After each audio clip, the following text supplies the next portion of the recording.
musulmans islamistes radicaux arabes en Somalie est très peu probable. Donc vous diriez que ces tribunaux islamiques, c'est plus une façon de, disons, de rebâtir la Somalie sur un champ de ruines, c'est-à-dire de lui donner des structures civiles, des tribunaux, des administrations, plutôt que de tenter de construire un régime qui serait respectueux, par exemple, de la charia. Je n'ai pas dit ça. Alors, je n'ai pas dit ça. Allez-y, précisez. Je pense que les tribunaux islamiques développent un modèle de construction étatique similaire à celui des talibans en Afghanistan.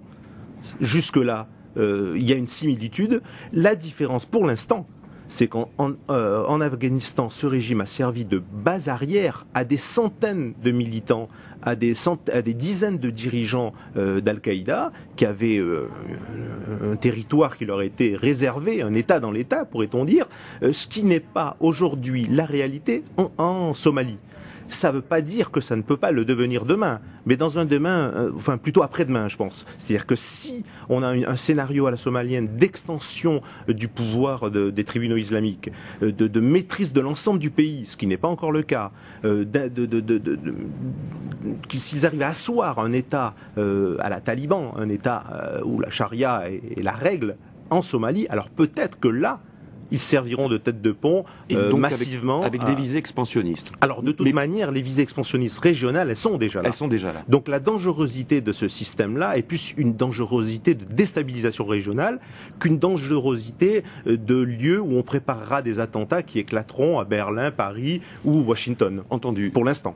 En ce qui concerne l'Érythrée, est-ce que c'est un petit peu l'adage « les ennemis de nos ennemis sont nos amis », c'est-à-dire que l'Érythrée combat les ennemis de l'Éthiopie, c'est ça? C'est très exactement ça. Pour l'Érythrée, l'Érythrée n'a pas avalé, n'a pas digéré la guerre avec l'Éthiopie. Il déclenche une guerre frontalière avec l'Éthiopie en pensant que le petit poussé va manger son ancien allié, et puis il perd militairement. Mais il gagne diplomatiquement. Mais cette diplomatie-là, ce partage territorial n'est jamais appliqué.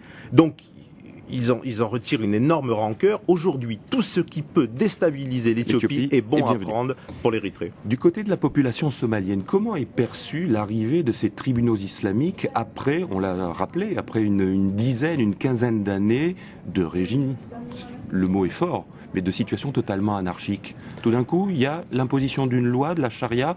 Comment c'est perçu? Il y a un sentiment mitigé. Dans un premier temps, il y a un sentiment de sécurité. Ça, c'est indéniable. On a affaire à des chefs de guerre qui s'entretués, avec une Que sont-ils devenus d'ailleurs, ces chefs de guerre? La plupart sont partis. Ouais.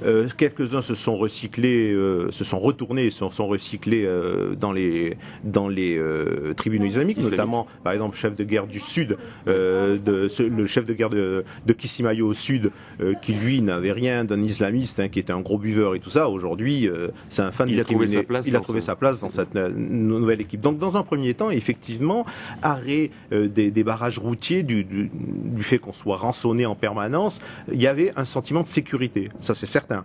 Et puis, parce que la charia ne s'est pas appliquée comme ça, pas du jour au lendemain. Il y a progressivement une série de décisions qui ont été prises. On supprime les cinémas, on supprime le khat, ce qui est quand même le commerce du khat. Non seulement c'est un aspect économique, mais c'est une tradition locale.